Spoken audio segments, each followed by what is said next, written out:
Nadia Cruz, que dirá usted, ¿se han venido uniformadas, Claudia y Nadia? Bienvenida. Nadia Cruz, para nosotros primero Nadia Cruz y después viceministra de Igualdad de Oportunidades, ahora en el Ministerio de Justicia. Bienvenida, Nadia, qué gusto volver a tenerla acá en nuestros estudios.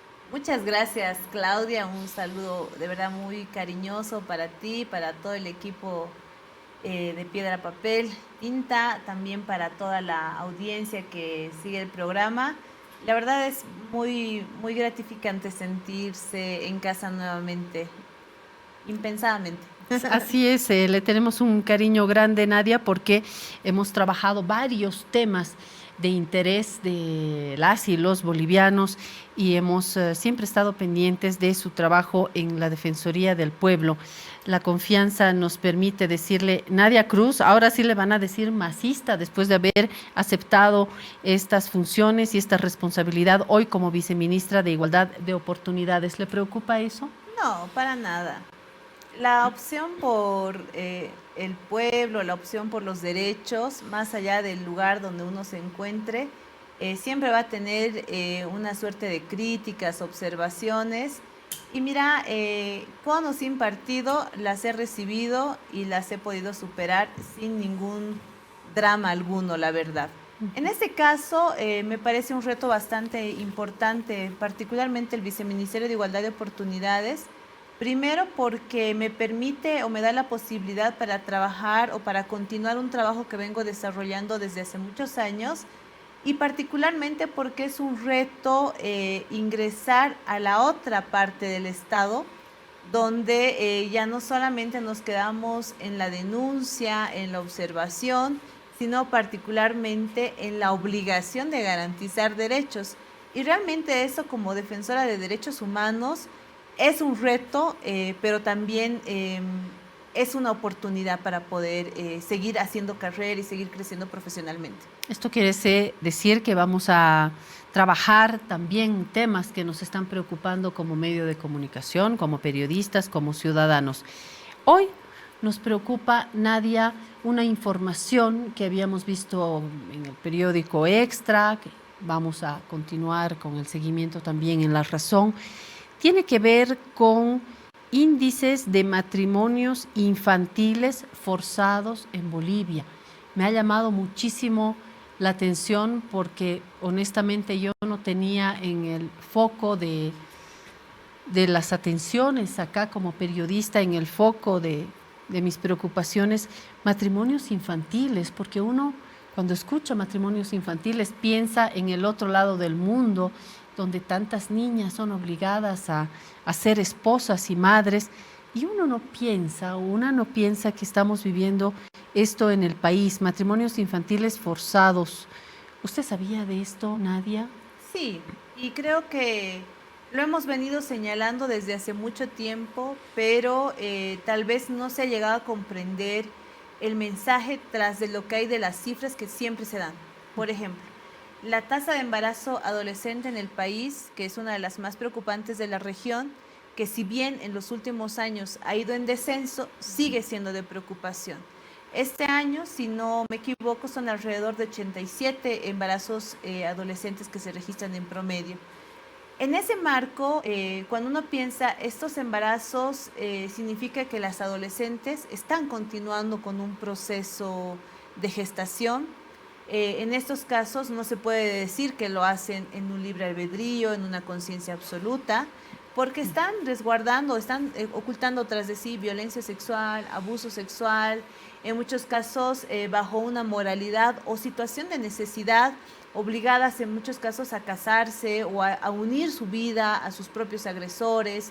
Y eso se da. Ahora, en el caso de Bolivia, más que matrimonio infantil o unión temprana, se registra sobre todo en el caso de adolescentes y sobre todo en sectores o en lugares donde las relaciones de poder son mucho más afianzadas, donde la situación de pobreza o la situación de necesidad, en muchos casos de las familias, genera como una oportunidad tanto para sus hijas como para el propio entorno familiar el poder unir a sus hijas a personas o hombres mayores, con una situación económica aparentemente mucho mejor, con un nivel de educación aparentemente bueno, pero en general es un círculo vicioso porque hace años que esto ocurre en el país, hace décadas que ocurre en el país, y si bien se han generado mejores oportunidades de vida, mejores políticas de educación, de lograr acortar la brecha de extrema pobreza, esto lastimosamente sigue ocurriendo, sobre todo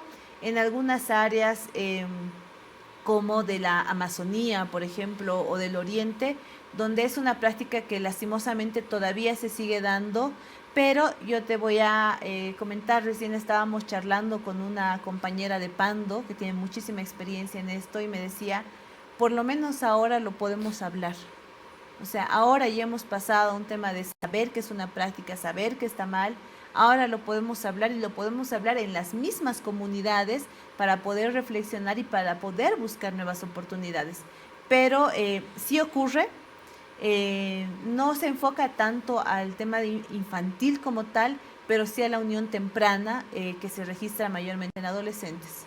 Empecemos, si le parece, Nadia, hacer categorías desde las más preocupantes hacia otras que tienen que ver con políticas sociales. Por eso los derechos humanos de las mujeres. Pero comencemos más preocupantes que tienen que ver sobre todo con aquellos casos que son fruto de la violencia sexual. A mí me ocurre que hay casos de violaciones, puede haber relación sexual consentida con una niña, con una menor de edad. Hablemos primero de estas categorías. ¿Cuáles son las cifras? No sé si hay algún registro de casos de violaciones que después terminan a niños, ¿no?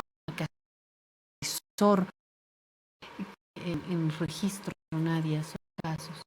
Conocer que el registro en el país es bastante débil, es precario, y justo ese es uno de los retos que vamos a asumir de gestión 2023 con todo el trabajo que se ha ido desarrollando durante todos estos años. Lastimosamente, las instancias que debieran alimentar las bases de información del Estado, que son municipios particularmente y gobernaciones como entidades territoriales autónomas que además están dentro de territorio y comunidad, lastimosamente, pese a tener una obligación tanto para la población de niñas, niños, adolescentes y mujeres, es muy precaria la información que lanzan, que yo te diría que oficialmente no contamos con datos confiables.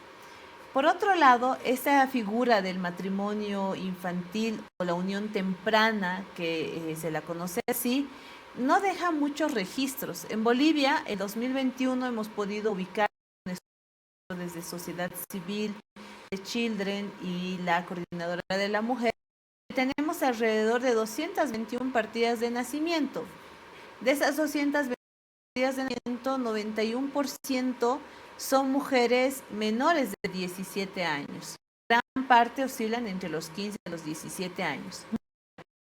Este número es muy reducido porque es lo que llega a formalizarse de alguna forma. Pero la unión, la vida conyugal como tal, en otros lugares se va dando de facto. Pero acá quiero volver a estos datos de matrimonio, de partidas de matrimonio. Estamos hablando de un estado que permite que se case una chica de 16, de 17 años. Sí. ¿Cómo sucede esto?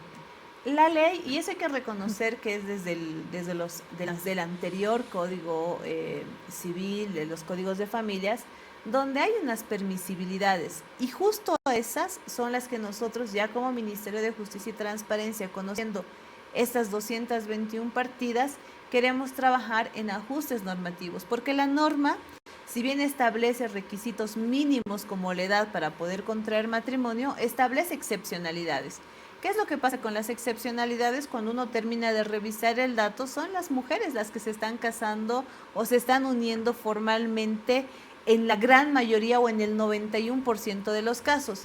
A esto nosotros podríamos señalar que pueden ser casos en los que ha ocurrido un hecho de violencia sexual y la familia ha decidido que es mejor que se case con el agresor por un tema de moral, por un tema de imagen pública. Es un tema donde posiblemente ha ocurrido una relación sí consentida, donde posiblemente ha generado una familia, y las mujeres se han visto igual por un tema de imagen social obligadas a casarse. Pero eso te digo, mira, yo puedo referir que es más en un ámbito no tan rural, no tan periférico, pero que sí igual genera afectaciones. En este caso, de acuerdo a investigaciones internacionales, algunas experiencias en la región, genera que las mujeres en general no van a estudiar, Sí. no van a tener oportunidades de trabajo y se van a dedicar al ámbito privado a reproducir este ciclo que ellas han sufrido. Pero ¿y no se puede sancionar a quienes permiten, como representantes del Estado, dar luz verde a estos matrimonios? Lo que Eso es un pasa, delito. Claudia, es que en ese momento hay permisibilidad, hay excepcionalidad legal que permite esta posibilidad. No es de ahora, no es de ahora. Eso es, te digo, es una norma muy antigua que existe en el país y que ha persistido, pero que ahora uno revisando, te digo, los datos y dice, esta excepcionalidad no está marcada por un tema de libre voluntad solamente, sino si es el 91% de mujeres, está involucrando un hecho de violencia o un hecho de sometimiento, aparentemente en la mayoría de los casos, y ahí sí hay que generar candados basados en esta información, y es algo que ahora como Ministerio de Justicia y Transparencia Institucional lo podemos trabajar. Pero ya te digo, ese es un dato que sí preocupa, pero hay otros que sí están en la periferia, que no tienen ningún tipo de registro, que ocurren. ¿Qué es lo que pasa generalmente en lugares que tienen una situación de pobreza o de necesidad elevada? Nadia, quiero Sí. dar la cifra, porque en los medios y en las discusiones, sobre todo en el mundo político, nos escandaliza que un político tenga una relación con una adolescente y nos olvidamos de los otros casos, que no son 5, no son 7, no son 15, no son 28, son 23.770 niñas que están en matrimonio o en una unión libre, lo que me parece alarmante, y deberíamos también ocuparnos de estos casos, que son menores de edad, al margen de si tiene 14, 15, 16, son casos en los que se está vulnerando, no importa si es con la aceptación de las mismas menores, de sus familias.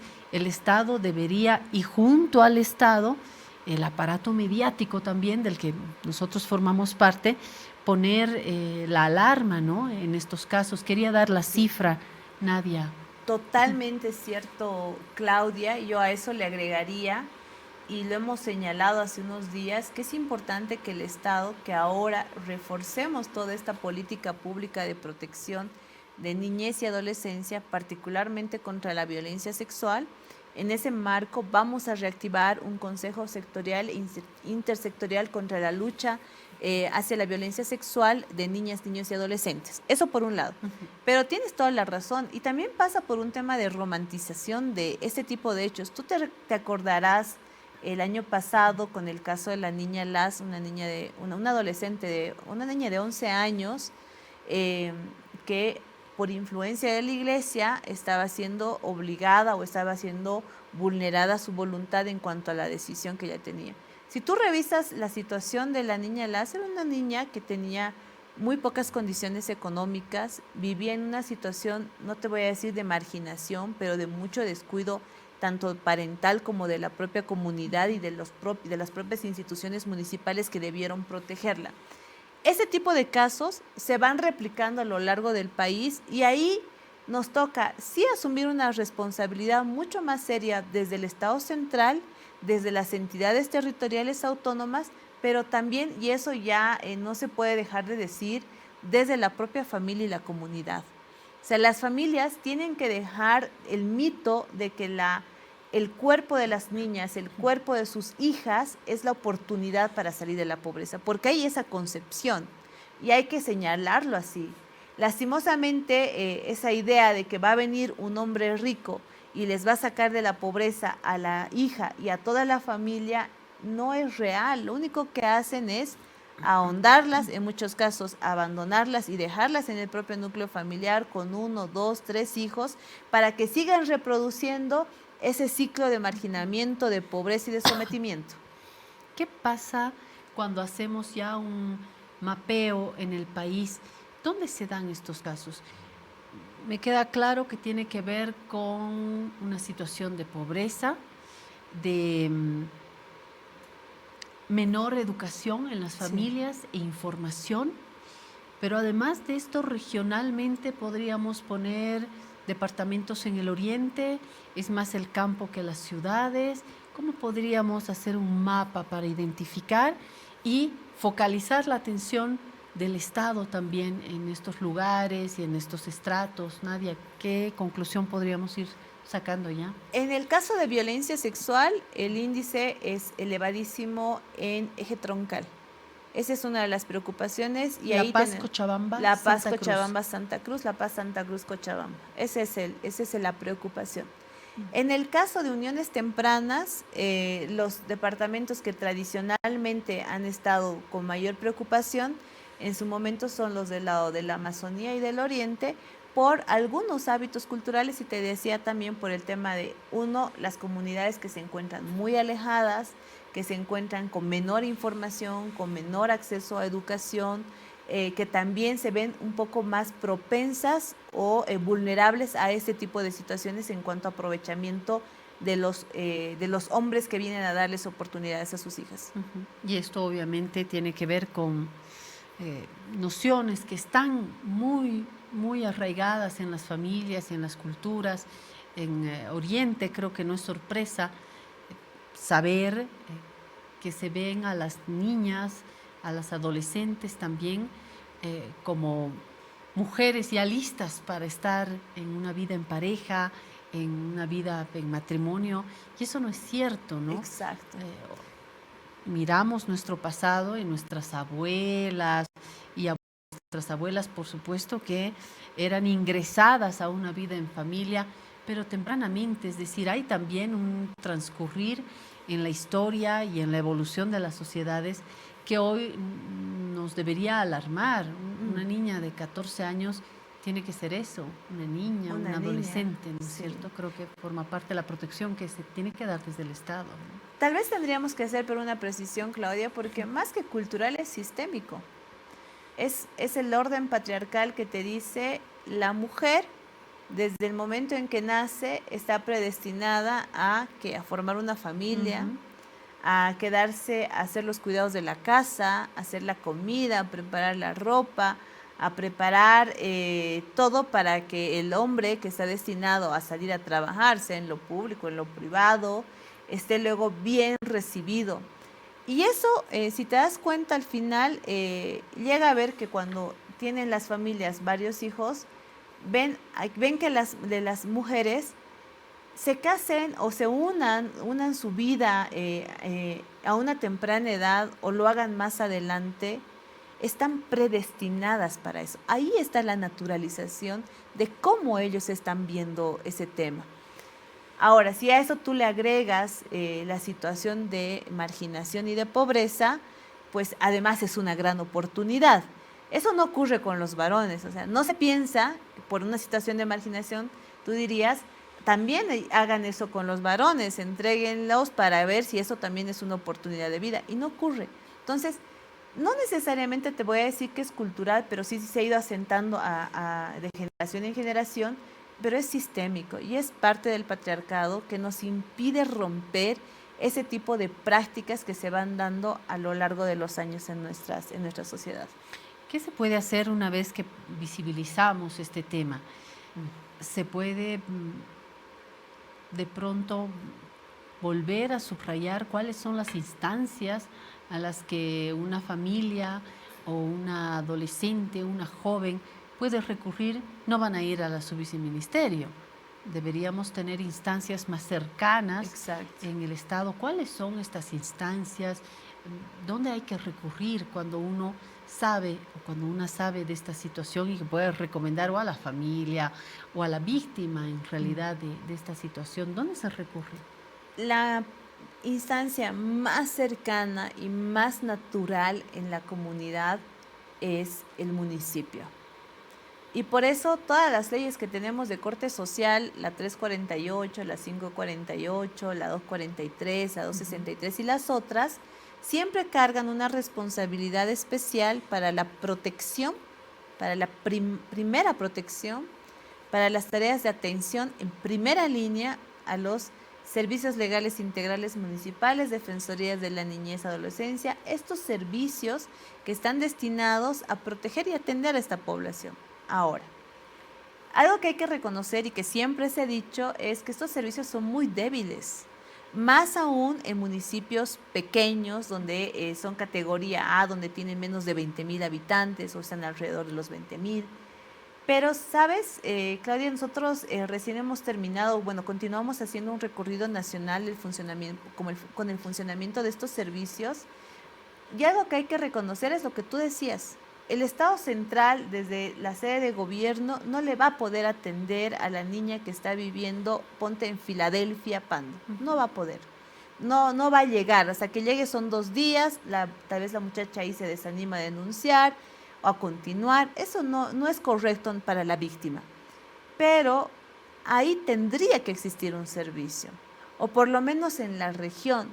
Y ahí son débiles. Por eso la mirada ahora desde el ministerio va justamente enfocada a eso. Tenemos que fortalecer los servicios, eso va a requerir presupuesto, por supuesto que sí. Eso va a requerir cambiar un poco la forma en cómo están pensados estos servicios y mejorar con los recursos que se tiene, con los recursos que se puedan inyectar, la funcionalidad para toda la población. Y ahí justo te digo, mira, estábamos hablando con las compañeras y decíamos, se piensa que esa forma de servicios que pueden funcionar aquí en La Paz, porque somos un departamento concentrado, va a funcionar en Pando. Y no va a funcionar, porque en Pando son comunidades dispersas, con limitado acceso carretero, incluso por el tema del clima. Y ahí tenemos que pensar otras formas. Ese es el trabajo que vamos a encarar durante la gestión 2023 para que lo que ya existe, que es débil, que ha sido muy criticado y observado, se fortalezca. No solamente es débil, Nadia. Con el caso de embarazos de niñas, hemos podido constatar, a raíz de seguimientos que se ha hecho de la Defensoría del Pueblo, que no solamente son débiles porque el acceso, porque las carreteras esencialmente no funcionan, porque en esas instancias municipales, de la propia Defensoría del Pueblo, lo que hay es una mirada también patriarcal, sí, una mirada que contribuye y que de la mano de la Iglesia se ha producido una alianza, pero terrible para una niña. Por ejemplo, no vamos a citar el nombre ni el caso, pero sabemos, y Nadia sabe perfectamente, que estos casos sí existen, de niñas que son inducidas, empujadas a ser madres, convenciendo a los familiares, a ese entorno vecinal, comunario, de la propia alcaldía, del municipio, que suelen ser pequeños, y la iglesia, que sí tiene tentáculos ahí y que en lugar de utilizarlos para salvar vidas, hay casos en los que la iglesia ha sido parte de una injusticia, sí, que es que una niña de 11 años se convierta en madre. No tengo yo ningún principio que me haga comprender de que esa niña tiene que ser madre, ¿no? Comparto plenamente contigo, pero si tú te das cuenta, hay que reconocer, y eso lo hemos conversado con nuestro ministro, el doctor Lima, hay que reconocer la poca presencia que se ha tenido, particularmente también en el área social, y decir, Bolivia, reitero, y lo decimos siempre, cuenta con norma y política pública de mucha garantía de derechos, de una visión muy centrada en las víctimas. Pero cuando uno termina de promulgar la norma, terminamos de sacar las políticas, los reglamentos, los proyectos, los planes, si tú quieres, y decimos, vamos a aplicar hacia abajo, y hacia abajo agarran una cosa, agarran dos, no agarran ninguna, y esa rectoría llega a ser debilitada. Por eso, ya con toda la experiencia que tenemos con lo que tú dices de estos casos que hemos ido viendo a lo largo de los años, vemos que la única salida posible es mayor presencia estatal, y eso empieza desde el Estado central, que está generando el deber ser de cómo va a ser la protección, y también acompañando de acuerdo a la realidad local. En el caso que tú dices, por ejemplo, no era un municipio alejado, no era un municipio ni pobre, ni marginado, ni con escaso acceso a servicios, ni carretero, ni de clima, ni de nada. Era un municipio, y yo creo que tú apuntas muy bien, que tenía débil capacidad en cuanto a sus servidoras y servidores públicos. Eso es lo que pasa. Ahora, yo no te voy a, yo te podría decir, así como en ese municipio ese tipo de servidores y en otros los encontramos, no necesariamente, y aquí le vamos a dar un voto de confianza, no necesariamente de mala fe, pero con muy poca preparación, con muy poca formación y en una inestabilidad de que el municipio generalmente les contrata en marzo y está terminando sus contratos, o tal vez el primer contrato en agosto, y luego saben si les van a contratar en octubre. Y eso adicionalmente, si tú le vas a incorporar de que no tienen un salario más o menos acorde a la responsabilidad que están asumiendo, pues no genera ni siquiera una posibilidad de tener un buen aparato que vaya a generar estas medidas de protección y de atención. Lo sabemos. Creemos que sobre eso no vamos a desechar lo que ya sea, lo poco que se tiene, con las observaciones que se puedan hacer, pero tenemos que fortalecerlo.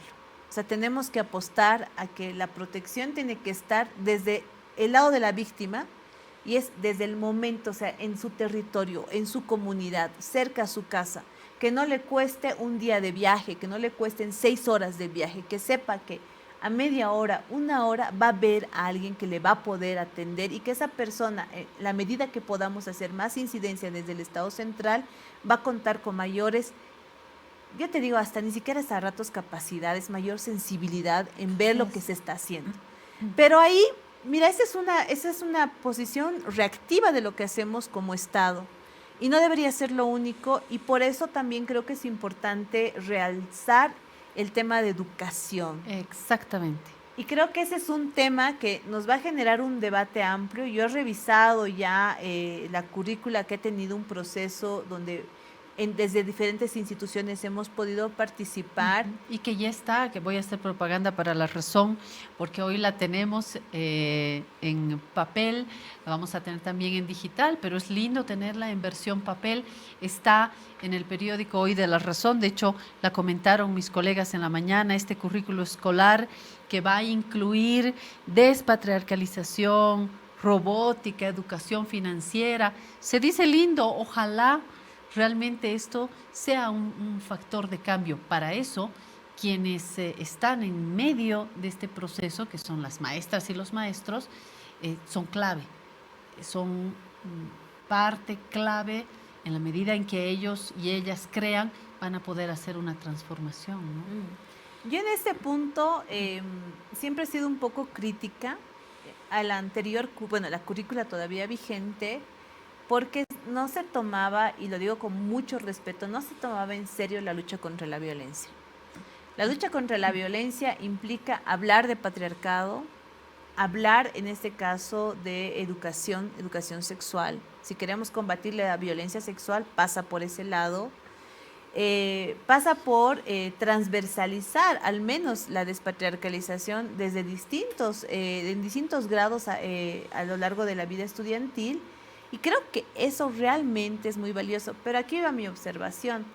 Creo que también valdría la pena hacerlo en el caso de las normales, porque aquí hay que reconocer, y lo saben las maestras y lo saben los maestros, porque lo hemos hablado muchísimas veces, la formación que tienen nuestros maestros tiene que ser igual de fortalecida, porque ellos son los que van a transmitir hacia la población estudiantil. Y te puedo decir, en este caso, y tú te has dado cuenta, con la pandemia todo se ha acelerado en tema de tecnologías. Los estudiantes en ese momento están como 2, 3 pasos más adelante en cuanto a la adquisición de conocimientos, y a eso también tenemos que acomodarnos como servidoras y servidores públicos, en este caso maestras y maestros. Que pueden ser muy conservadores, ¿ah? Es un Sí. sector de la sociedad que creo que ha sido también muy conservadora hace muchos años, ¿no? Y hay que transformar y cambiar eso. Yo creo que tienen un marco conservador, pero no hay que negar que las maestras y los maestros no se pueden decir conservadores, porque todos los días a lo largo de su vida laboral están viendo ese tipo de casos y los aborrecen igual que nosotros, los aborrecen. Ellas he visto en muchos casos, no te voy a decir en todos porque en esta viña del Señor hay de todo, pero han sido activos, férreos en la lucha contra ese tipo de actos de violencia sexual contra niñez y adolescencia. Entonces ya te diría, hay un marco de conservadurismo, por supuesto, pero ellos son conscientes de que las violencias o esta situación que Bolivia está atravesando, o la región está atravesando en este momento, solamente se va a cambiar desde la educación. Y eso pasa desde el momento en que ese niño está ingresando a la escuela y tiene que entrar a un entorno de conocimiento y aprendizaje que sea reflexivo para ir cortando estos ciclos de violencia. ¿Qué resultados vamos a tener? Seguramente serán de aquí a unos 10 o 20 años. Ese es el reto de las maestras y de los maestros. Poder empezar ahora esta lucha titánica para erradicar la violencia desde el aula, que es fundamental. Y aquí hay una responsabilidad adicional, Claudia. No olvidemos que ellos también son conscientes que muchos hechos de violencia se registran en la casa, en la familia. Y el único lugar que tiene esa niña, niño o adolescente son sus aulas. Ahí está la responsabilidad y por eso a mí me parece que es un reto fundamental poder tener esa mirada. No somos el país de hace 10 años, no lo somos, no somos un país de hace 20 años. Por tanto, las dinámicas sociales, las formas en cómo nuestra población estudiantil está mirando y está viendo el mundo es distinta. Y por eso necesitamos también haber hecho este ajuste en la currícula, que en esos puntos a mí realmente me alegran mucho, por lo menos desde el Viceministerio de Igualdad de Oportunidades, encontramos una alianza muy buena para poder erradicar la violencia. Volveremos a hablar de este tema. Gracias, Nadia Cruz, hoy Viceministra de Igualdad de Oportunidades, dependiente del Ministerio de Justicia. Gracias por estar nuevamente con nosotros. Claudia, muchísimas gracias. Solamente un mensaje final. El 2023, el Ministerio de Justicia y Transparencia Institucional ha marcado una agenda de trabajo pensada en las entidades territoriales autónomas, bajar hacia los territorios y trabajar con ustedes modelos de gestión en el funcionamiento de los servicios que se realizan en territorio, poder lograr alianzas y armar redes locales que puedan generar protección y atención oportuna para nuestra población. Yo quiero de verdad abrir las puertas, convocarlos y bajar con ustedes a poder trabajar. Muchas gracias. Gracias, Nadia.